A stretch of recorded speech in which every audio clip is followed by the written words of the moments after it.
Hi everyone. सो कैसे हो आप लोग? आई होप कि सभी बहुत अच्छे होंगे और सबकी पढ़ाई बहुत अच्छी चल रही होगी।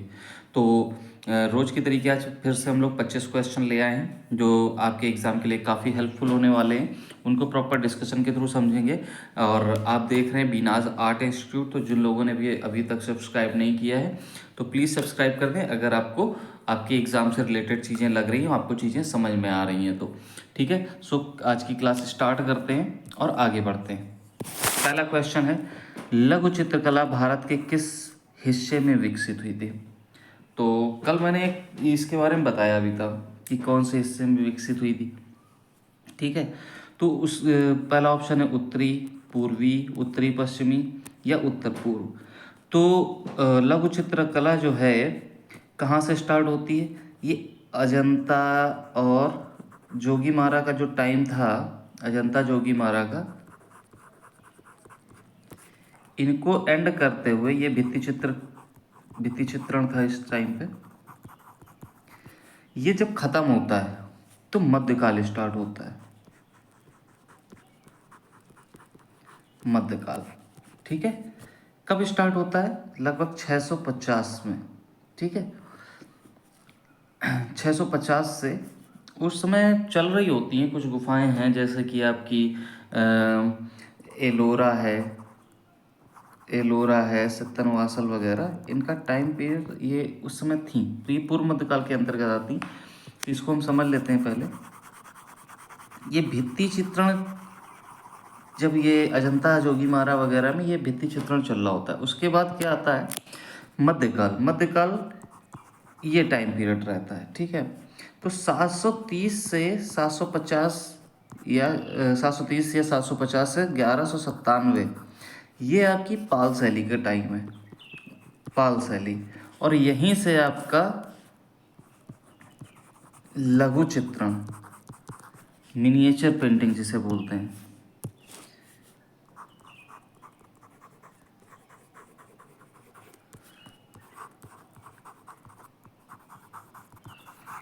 मिनिएचर पेंटिंग पाल से शुरू हो जाती है।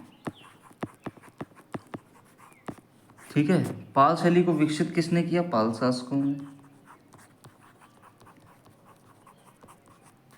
ठीक है, पाल शासकों ने विकसित किया। और उसके बाद पाल शासक थे कहाँ से, बिलोंग कहाँ से करते थे? तो बंगाल से। बंगाल भारत का क्या है? पूर्वी। ठीक है, तो क्या हो जाएगा? लघु चित्र कला कहाँ से विकसित हुई? पूर्वी हिस्से से। तो राइट आंसर बी। और उत्तर पश्चिम में क्या विकसित हुआ है? उत्तर पश्चिम में आपकी जो सिंधु सभ्यता थी, इंडस वैली, इंडस वैली की ये आपके जो हड़प्पा, मोहनजोदड़ो, जो पाकिस्तान के जो क्षेत्र थे वो उत्तर पश्चिम में ही आते थे। ठीक है, ठीक है। और जो आपकी जैन शैली है,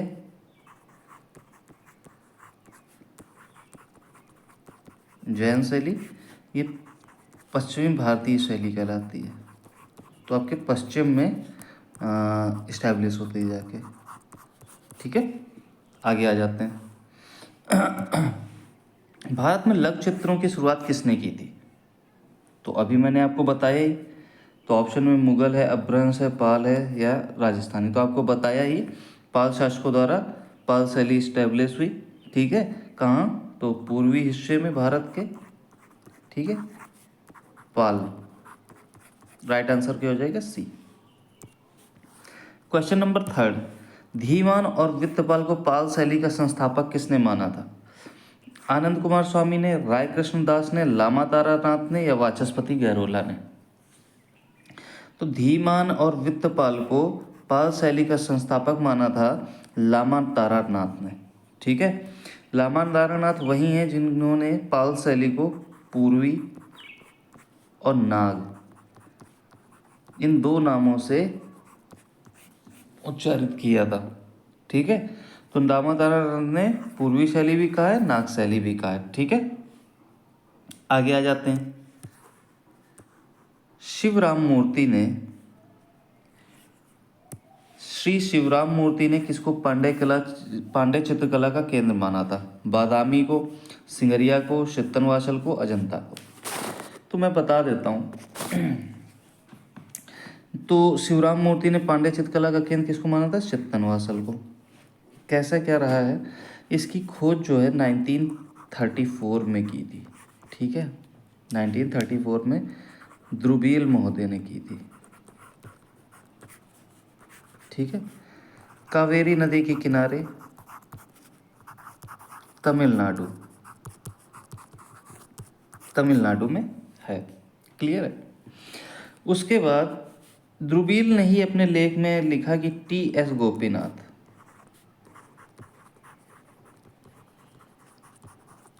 गोपीनाथ ने इन गुफाओं को सर्वप्रथम देखा।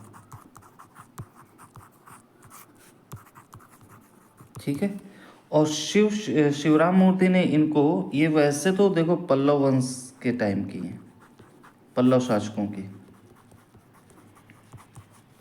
ठीक है, लेकिन शिवराम मूर्ति ने इनको पांडे चित्रकला का केंद्र माना था। तो अगर पल्लव ऑप्शन में नहीं आता है, तो अगर पांडे आ जाता है, पल्लव अगर नहीं आता है तो पांडे आप लगाएंगे। क्लियर है? आई होप की चीज़ें क्लियर होंगी कि अगर पल्लव ऑप्शन में नहीं है तो हम पांडे को सही करेंगे। ठीक है, ये उसी कंडीशन पे होगा जब आपके सामने ये ऑप्शन में नहीं दिया होगा। ठीक है, पल्लव ऑप्शन में नहीं दिया होगा। और इसका जो टाइम पीरियड हम मानते हैं वो लगभग 7वीं से, लगभग इधर देख लेते हैं, 7वीं से 9वीं। ठीक है, 7वीं से 9वीं शताब्दी का मानते हैं। आगे देख लेते हैं। बादामी आपको पता ही होगा कि 1935, कहीं कहीं 1924 या 34 भी मेंशन रहता है। तो किसने किया था? स्टेला क्रैमरिश। ठीक है, यहाँ आर आ जाएगा, क्रैमरिश। ठीक है। बादामी में कुल कितनी गुफाएं हैं? 4। ठीक है, और 3 ब्राह्मण, 1 जैन। ठीक है, जो पुलकेशियन और मंगलेश 2 लोग थे। ठीक है, पुलकेशियन 1 से लेकर के 3 गुफाओं को पुलकेशियन ने निर्मित कराया था, और जो चौथी गुफा थी उसको मंगलेश ने बनवाया था। और इसका जो चारों का चित्रण किसने करवाया? मंगलेश ने ही करवाया। ठीक है, और इसका टाइम पीरियड क्या है? 578 टू 579, 6 AD। ठीक है, आगे आ जाते हैं। सिंगरिया आपको पता है कि श्रीलंका में है। ठीक है, श्रीलंका में है आपकी ये गुफा। किस टाइम की है? 479 टू 497। ठीक है,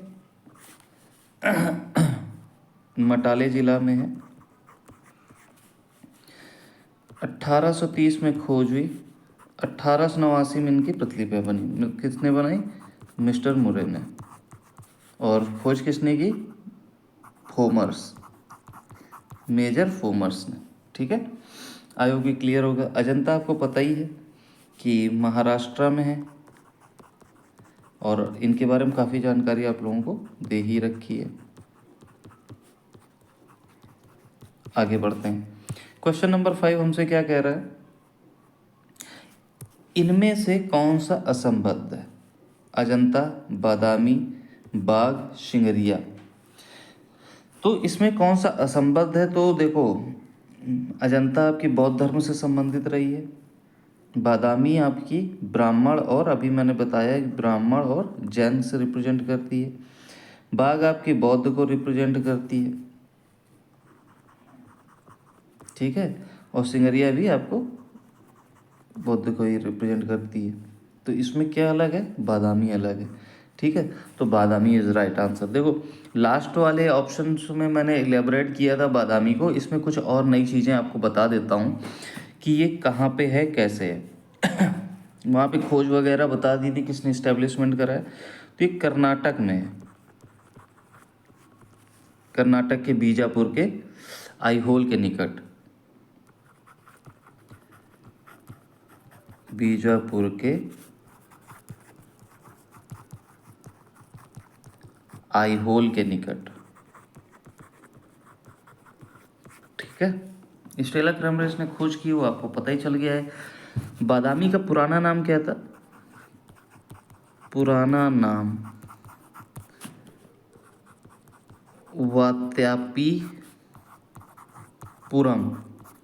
वात्यापीपुरम था, ठीक है। आई होप कि क्लियर हो गया होगा, ठीक है। यहां से आपको 16 भुजी शिव,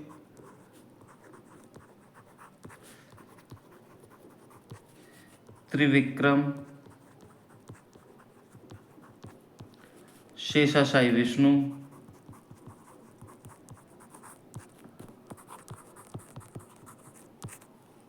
ठीक है, और शिव विवाह,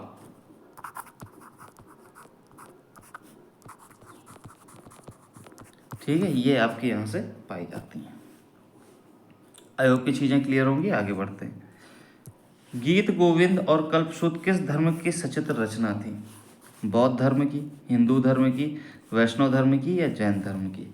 तो गीत गोविंद और कल्पसूत्र ये किस धर्म को रिप्रेजेंट करते हैं? कल्पसूत्र आपको देखो, जैसे गीत गोविंद नहीं पता तो कल्पसूत्र तो पता ही है कि ये किस धर्म को रिप्रेजेंट करती, किस धर्म की सचित्र रचना थी। तो ये थी आपकी जैन धर्म की। तो ये दोनों कहाँ की हो जाएंगी? जैन धर्म से, ठीक है। आगे बढ़ते हैं। ताड़पत्र पर चित्रित अंगसूत्र किस शैली से संबंधित है? बसौली से, अपभ्रंश से, मुगल से या जैन से? तो ताड़पत्र पे इस काम कब हुआ है? पाल में काम हुआ है या तो अपभ्रंश में हुआ है, ठीक है। पाल में तो पूरे में लगभग हुआ है और अपभ्रंश में स्टार्टिंग में हुआ है, प्रारंभ में। फिर कपड़े पे भी हुआ है, कागज पे भी हुआ है, ठीक है, प्रारंभ में हुआ है। तो देखो पाल तो यहाँ पे दिया नहीं है। देखो कुछ चीज़ों को हम लोग एलिमिनेट करके भी कर सकते हैं, ठीक है। हर जगह अपने दिमाग को जो बसी हुई चीज़ें उनको खोदने की ज़रूरत नहीं। कभी कभी ये सोचना है कि अगर मुझे नहीं पता है, ठीक है, नहीं पता है, मान लीजिए आपको इतना पता है कि ताड़पत्र पर चित्रण कहाँ हुआ था, भाई यहाँ पे हुआ था। फिर उसके बाद माध्यम चीज़ें बदल गई थी, कागज़ पे भी होने लगा, कपड़ों पे भी होने लगा। तो ये चीज़ें हम लोग को याद है अगर, तो हम इससे इलिमिनेशन करके भी कर सकते हैं। बसौली बाद की ही है, मुगल बाद की ही है, ठीक है, जैन अपभ्रंश बात एक ही है, ठीक है। तो ठीक है, तो पाल तो दिया नहीं है, तो यही होगा। तो राइट आंसर क्या कर देंगे?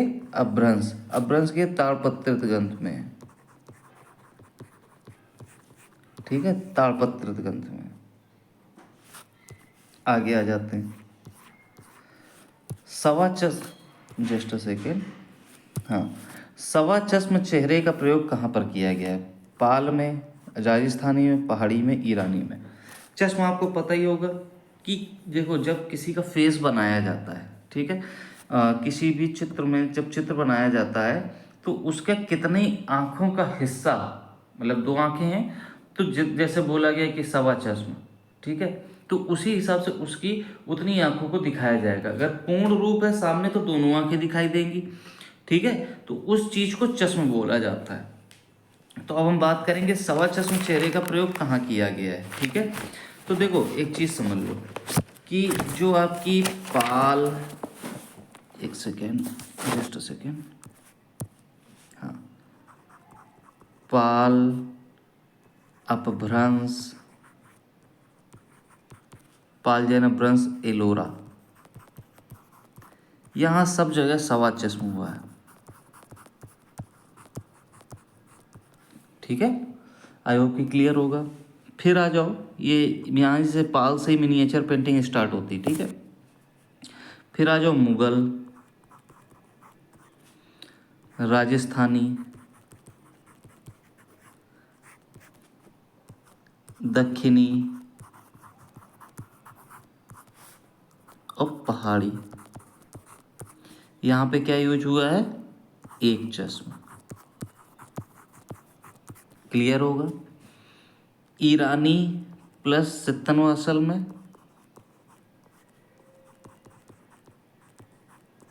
ईरानी प्लस सित्तनवा असल में आपके 2.25 चश्मा।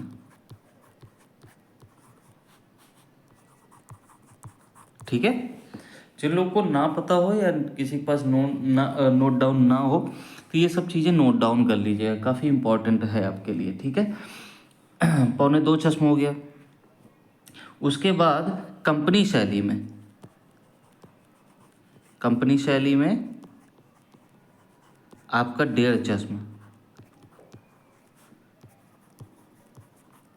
ठीक है, आई होप की चीज़ें क्लियर हो गई होंगी। अब पूछ रहा है सवा चश्मा चेहरे का प्रयोग कहाँ हुआ है, तो पाल में हुआ है, अपभ्रंश में, या जैन में, या एलोरा में। ठीक है, तो पाल दिया हुआ है, बाकी तो दिए नहीं, तो पाल हो जाएगा राइट आंसर। तो राइट आंसर क्या हो जाएगा, ए। आगे बढ़ते हैं। चौर पंचाशिका ग्रंथ का श्रेष्ठ चित्र है चंपावती, विल्हड़, महावीर स्वामी, नेमिनाथ, ऋषभनाथ। तो चंपावती का सॉरी चौर पंचाशिका का ग्रंथ का शेष चित्र जो है वो चंपावती और विल्हड़ है। और चौर पंचाशिका किसकी रचना है, तो विल्हड़ की ही है। विल्हड़ की प्रेयसी और विल्हड़ का चित्र है। ठीक है, आगे बढ़ते हैं। इनमें से कौन सा जैन धर्म का ग्रंथ नहीं है, उत्तराध्यान सूत्र, कल्प सूत्र, कालकाचार्य कथा, महामयूरी। तो देखो इनमें कौन सा जैन धर्म का ग्रंथ नहीं है, तो उत्तराध्यान सूत्र है, कल्प सूत्र है, कालकाचार्य कथा है, महामयूरी नहीं है। महामयूरी कहाँ से है, पाल शैली का बौद्ध धर्म को रिप्रेजेंट करता है। ठीक है, बौद्ध धर्म को रिप्रेजेंट करता है। और कहाँ पर है, तो भारत कला भवन में, भारत कला भवन में सुरक्षित है। ठीक है, अपभ्रंश शैली से संबंधित है, देव शैली, यक्ष शैली, नाग शैली, इनमें से। तो देखो अपभ्रंश शैली मतलब कि ये अपभ्रंश शैली किससे संबंधित है, देव शैली, यक्ष शैली, नाग शैली। तो इनको तीन, देखो लामा तारानाथ साहब जो थे, लामा तारानाथ, ठीक है, तो इनका एक प्रसिद्ध ग्रंथ था, क्या था, भारतवर्ष में बौद्ध धर्म का इतिहास। ठीक है, उसमें इन्होंने प्रतिमा निर्माताओं का इतिहास को बौद्ध कला की 3 शैली मानी थी। ठीक है, इनको प्रतिमा निर्माताओं का जो इतिहास था उसका एक टॉपिक था इस बुक के अंदर। उसमें इन्होंने बौद्ध कला की 3 शैलियाँ मानी थी। कौन सी, देव शैली, यक्ष शैली और नाग शैली। ठीक है, तो ये उससे संबंधित है। तो लामा तारानाथ ने 3 शैलियों को बताया था, उनमें से ये 3 है, जिसमें से देव शैली आपकी अजंता में हुई है, अजंता में, यक्ष शैली अपभ्रंश, और नाग शैली आपको बताइए पाल में, जिसको लामा तारानाथ ने बोला था। ठीक है, आगे बढ़ते हैं। क्वेश्चन नंबर 12 क्या कह रहा है, इनमें से कौन सा संबंध पाल राजाओं से नहीं था, हीनयान, श्वेतांबर, तंत्रयान या वज्रयान। पाल राजाओं का जो धर्म था वो बौद्ध का था। ठीक है, बौद्ध रिलीजन्स को फॉलो करते थे। तो बौद्ध रिलीजन में श्वेतांबर तो था नहीं, ये तो था जैनिज्म में, जैन धर्म से था। तो ठीक है, तो श्वेतांबर हो जाएगा। तो राइट आंसर क्या हो गया, बी, श्वेतांबर। अगला क्वेश्चन देखते हैं 13। पटचित्र राजस्थान की किस शैली में अधिक बने थे, बूंदी, मेवाड़, शेखावटी या नाथद्वारा।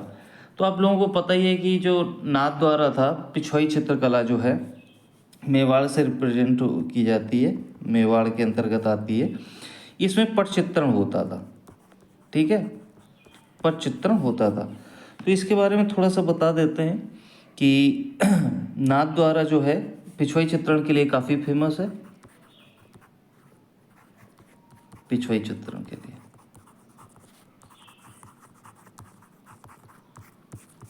ठीक है। 1672 एक्चुअली क्या था कि इसको इस्टेब्लिश किया गया था ये राजस्थान में। तो वहाँ पर ये 1672 में इस्टेब्लिश हुआ था। तो उस टाइम से यहाँ पर ये कार्य होना शुरू हुआ था।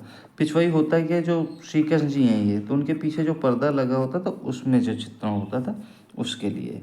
तो नाथद्वारा शैली का जो इस्टेब्लिशमेंट है वो 1672 है। ठीक है। शेखावटी को क्या कहते हैं? ये बोलते हैं चित्रित हवेलियाँ। चित्रित हवेलियाँ हैं। ठीक है। भित्ति चित्रण के लिए काफ़ी फेमस है। ठीक है। बूंदी में राग रागनियों का चित्रण बहुत हुआ है। ठीक है। आई होप की चीज़ें क्लियर हो गई होंगी। आगे बढ़ते हैं। असंबद्ध क्या है? पहाड़ी, दक्षिणी, राजस्थानी, झालावाड़। पहाड़ी जो है खुद में एक इंडिविजुअल है। ठीक है। तो ये तो होगा न ये ठीक है। इन दक्षिणी भी अपने आप में इंडिविजुअल है और राजस्थानी अपने आप में इंडिविजुअल। लेकिन झालावाड़ जो है ये राजस्थान के इन अंतर्गत आती है। ठीक है। और राजस्थान की जो उपशैली है हड़ौती, उसकी ये उपशैली है। ठीक है। हड़ौती की उपशैली है। आई होप क्लियर हो गया होगा। चलते हैं आगे। क्वेश्चन नंबर 15 क्या कह रहा है? बूंदी शैली के चित्रों में किस प्रकार का रंग अधिक प्रयोग किया गया है? खनिज रंगों का, आगे देखते हैं, सोना चांदी रंग, जल रंग या रासायनिक रंग। तो बूंदी शैली में जिन रंगों का प्रयोग किया गया जाता है वो है सोना चांदी रंगों का। बूंदी शैली किसके अंतर्गत आती है? तो ये भी हड़ौती के अंतर्गत आती है। हाड़ा वंश यहाँ था उस समय, हाड़ा वंश।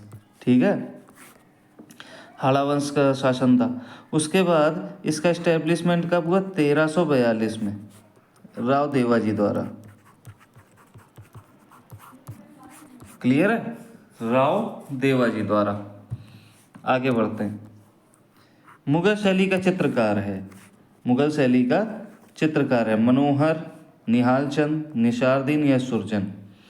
तो देखो सुरजन तो है नहीं, ये कहाँ से है? बूंदी से। निसारदीन ये भी नहीं है मुगल का, ये कहाँ से? मेवाड़ से। निहाल चंद ये भी नहीं है, ये कहाँ से रिप्रेजेंट करता है? किशनगढ़ से। अब बचे मनोहर। देखो एक मनोहर जो हैं वो मेवाड़ में भी हैं, जिन्होंने रामायण चित्रित किया था 1649-50 के टाइम पे। ठीक है। मनोहर जो हैं वो मेवाड़ में भी हैं। और एक मनोहर जो हैं जो जहांगीर के टाइम पीरियड पे भी काम करते थे, जो कि बसावन का पुत्र भी था। ठीक है। तो राइट आंसर क्या हो जाएगा? मनोहर। ठीक है। आगे बढ़ते हैं। निहाल चंद ने बनी ठनी का चित्रण किस रूप में किया? महामाया, महामाया, राधा, यशोधरा, नायिका। तो पहली बात तो ये देख लेते हैं कब बनाई है बनी ठनी। तो 1750 से 1760। ठीक है। किसने बनाई? निहाल चंद। ठीक है। कौन सी शैली से रिप्रेजेंट करते हैं? किशनगढ़ शैली से। किशनगढ़ शैली किसके अंतर्गत आती है? मारवाड़ के अंतर्गत। और मारवाड़ किसकी उपशैली है? तो राजस्थान की। ठीक है। इसका इस्टेब्लिशमेंट कब हुआ है किशनगढ़ का? 1609 से 1611 के मध्य। किसने किया? किशन सिंह ने किया। ठीक है। किशन सिंह ने किया। लेकिन चरमोत्कर्ष किसके समय रहा है? सावंत सिंह, या इसको क्या बोल सकते हैं? नागरी दास। 1973 में ये बनी ठनी जो पेंटिंग थी इसको डाक टिकट में छपवाया गया। ठीक है। आई होप कि इतनी जानकारी इसके लिए सफिशिएंट है। बाकी क्वेश्चन को एक बार से दोबारा देख लेंगे। निहाल चंद ने बनी ठनी का चित्रण किस रूप में किया? महामाया, राधा, यशोधरा या नायिका। तो राइट आंसर क्या हो जाएगा? राधा के रूप में ही तो चित्रित किया था। तो राइट आंसर हो जाएगा राधा। अगला क्वेश्चन देख लेते हैं। मुगल काल में पुस्तकालय को किस नाम से जाना जाता था? तो कुतुब खाना, कैंडे, नज्म या मुसविर। तो देखो एक चीज समझ लेते हैं, मुसविर क्या होता था? चित्रकार,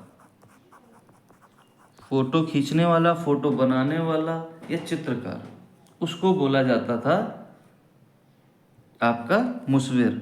नज्म क्या होता था? ये होती थी शायरी, ठीक है, ये होती थी आपकी शायरी। कुतुब खाना, कुतुब खाना होता था पुस्तकालय। ये थी आपकी कैंडे जो थी शरीर मापने का इकाई।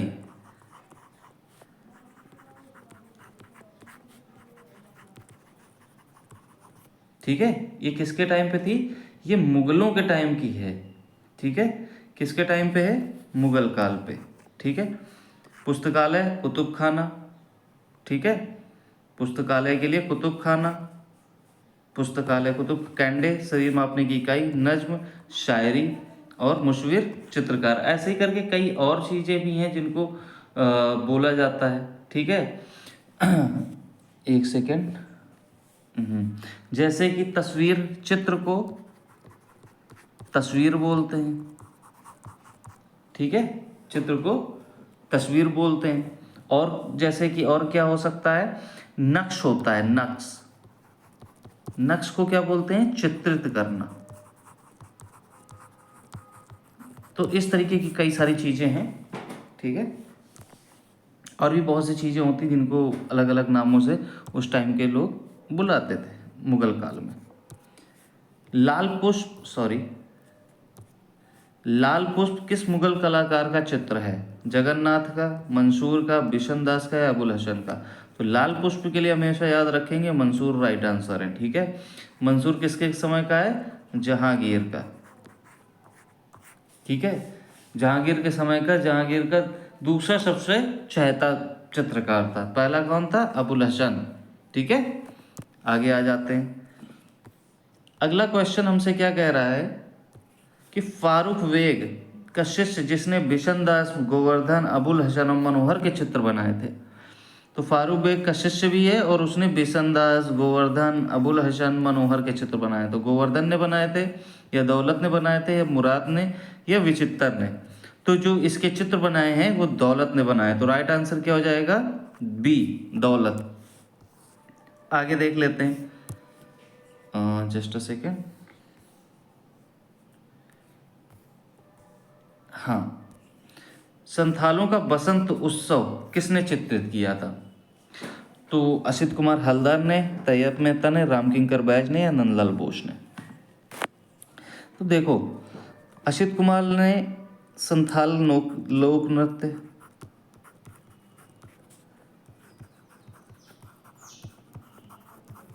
संथाल लोक नृत्य और क्या चित्रित किया था? जगई मगई, जिसका दूसरा नाम क्या है? संथाल परिवार। ठीक है, रामकिंकर बैज संथाल परिवार इनका भी है, लेकिन ये क्या है? मूर्ति है। और नंदलाल बोस का संथाल स्त्रियां, संथाल स्त्रियां। और बचे तैयब मेहता, तो तैयब मेहता का हो जाएगा संथालों का बसंत उत्सव। देख लीजिए एक बार फिर से मैं समझा देता हूँ। असित कुमार हल्दर जिन्होंने संथाल लोक नृत्य, और दूसरा जगई मगई जिसका दूसरा नाम है संथाल परिवार। देखो जनरली जगई मगई पूछा जाता है अगर वहाँ पर संथाल परिवार चित्र पूछा जाए, समझे? संथाल परिवार मूर्ति तो रामकिंकर बैज आप सही लगाओगे अगर संथाल परिवार मूर्ति के बारे में पूछ रहा है। लेकिन अगर संथाल परिवार चित्र पूछ रहा है और जगई मगई का नाम नहीं है तो राइट आंसर क्या हो जाएंगे? असित कुमार हल्दार साहब। ठीक है, नंदलाल बोस ने संथाल स्त्रियां बनाई हैं, जबकि यामिनी राय ने संथाल महिला बनाया है। ठीक है, आई होप की चीज़ें क्लियर होंगी। और जबकि अवनी बाबू ने उसको संथाल गर्ल बनाया हुआ है। ठीक है आगे आ जाते हैं, क्वेश्चन नंबर 22। क्वेश्चन नंबर 22 क्या कह रहा है? सेलिब्रेशन ट्रिप्टिक को एक्रेलिक में चित्रित करने का वाले चित्रकार का नाम बताएं। सतीश गुजराल, मंजीत बाबर, राम कुमार या तैयब मेहता। तो देखो सेलिब्रेशन जो ट्रिप्टिक है,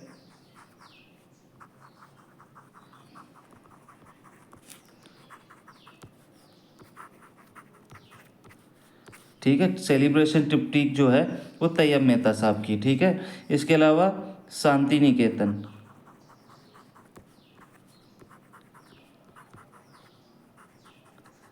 शांति निकेतन ट्रिप्टिक ये भी आपकी तैयब मेहता की ही है। इसके अलावा काली, gesture, Mahishasuramardini,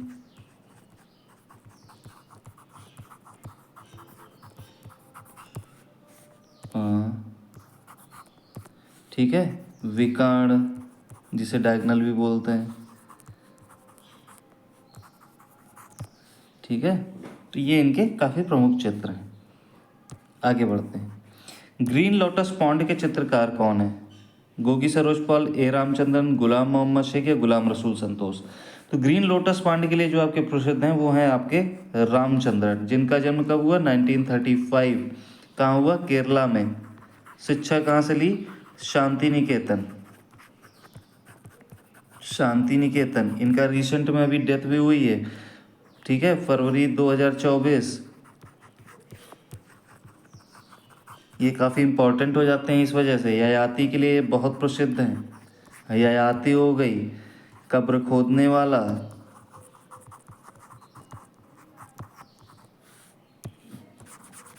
just a second. कई लोगों की कंप्लेन है कि मैं बहुत मतलब साफ नहीं लिखता हूँ, ताकि उनको लिखना होता है तो दिक्कत होती है, मैं कोशिश करता हूँ। कब्र खोदने वाला,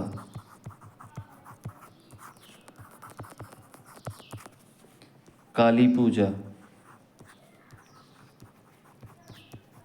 रागिनी, ठीक है। आई होप कि आपको चीज़ें समझ में आई होंगी। आपके गोगी सरोज पाल की भी डेथ हुई है अभी जनवरी 24 में, 2024 जनवरी में हुई है। तो ये दोनों आर्टिस्ट आपके बहुत इंपॉर्टेंट हो जाते हैं। गोगी सरोज पाल की एक बहुत प्रसिद्ध है कृति है कामधेनु,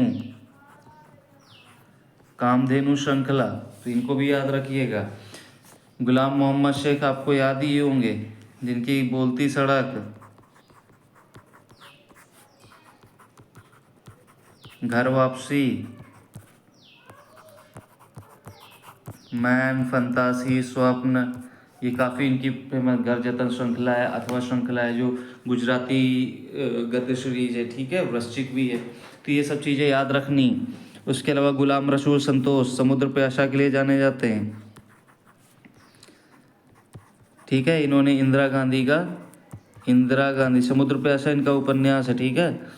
इंदिरा गांधी का पोर्ट्रेट बनाया था, उसके लिए काफ़ी फेमस है, ठीक है। आगे आ जाते हैं।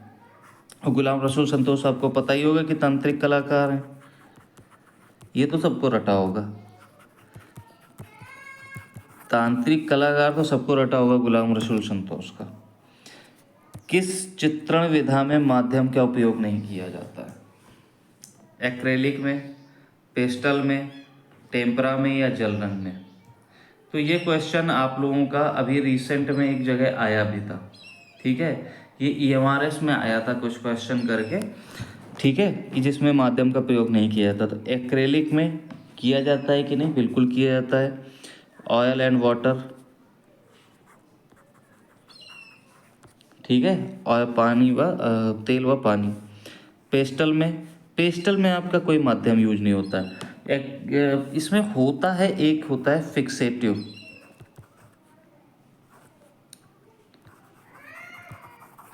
फिक्सेटिव का यूज होता है। बट होता क्या है उसमें कि बाद में यूज किया जाता है, जबकि ये सारे जो माध्यम हैं वो आपके at a time he use किए जाते हैं, जबकि फिक्सेटिव बाद में यूज होता है। काम वो भी वही करता है बंधक का, लेकिन वो एक्चुअल में अलग होता है, कैसे यूज होता है। इस वजह से उसको पेस्टल में माध्यम का उपयोग नहीं माना जाता है, ठीक है। टेम्परा में आपके टेम्परा में तो देखिए, टेम्परा में जो है अंडे की जर्दी,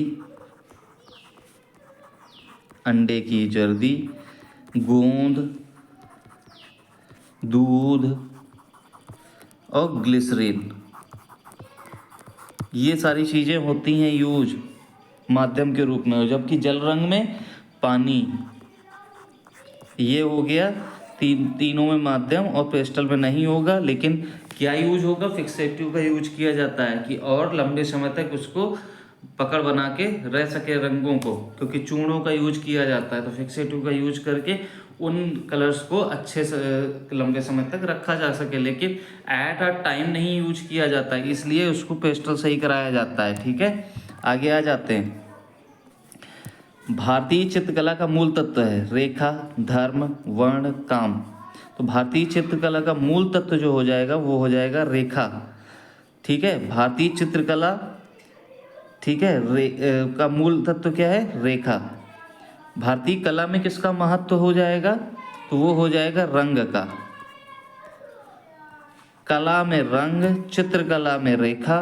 ठीक है, भारतीय कला कैसी है, भारतीय कला में महत्व किसका है, रंग का, और चित्रकला में मूल तत्व क्या हो जाएगा, रेखा। ठीक है, आई होप की चीज़ें आप लोगों को क्लियर हो गई होंगी, सारी चीज़ें समझ में भी आई होंगी।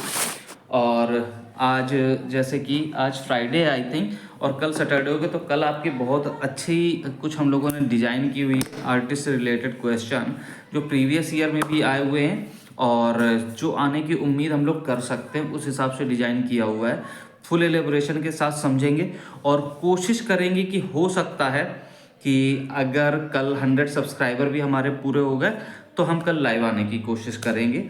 अगर कल 100 अगर पूरे हो जाते हैं तो लाइव क्लास ही चलेगी। इन केस नहीं पूरे होते हैं तो फिर जब 100 हो जाएंगे तब से हम फिर लाइव क्लास शुरू करेंगे।